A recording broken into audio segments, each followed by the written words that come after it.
Hey guys, Jeff the Nature Guy here at Zoo Montana, and I'm telling you what, it's hot, it's summertime, and that's when you can start looking for some pretty fun critters like this little guy I've got right here. Oh my gosh.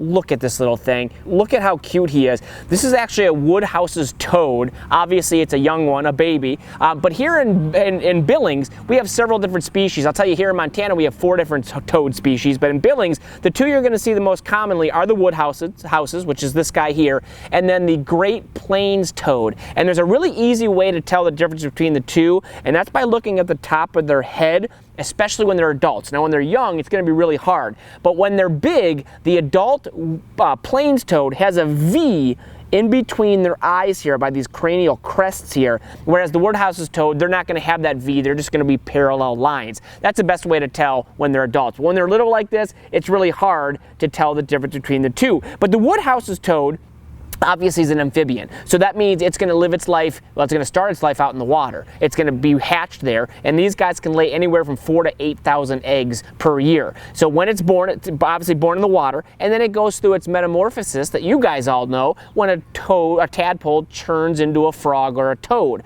Well, once this guy turns into a toad, he's going to leave that water and really never going to come back. They're going to live the majority of their life on the land, the terrestrial, meaning they're going to be in the grasses and the dirt, not so much in the water where they were born. Now, a couple other things about the Woodhouse toad. They are nocturnal, so you're going to see them most active during the night, but that does not mean you will not see them during the day. In fact, this time of year here in Billings, they are everywhere because they've had massive hatchings, which means the babies, they are all over the place, so you can't see them during the day. But at night, these guys are going to eat a lot of things like bugs, maybe even a small mouse from time to time. Now, it's really hard to tell on this guy, but right behind their eyes, they have this little gland called a parotoid gland, and basically that's where they release toxins called bufotoxins, which basically deter predators. Now, for you and I, if we get something on us, it's not going to really affect us. You don't want to lick it. It might make you feel a little ill, but in the animal world, it's going to protect them from predators. Believe it or not, we have those same glands,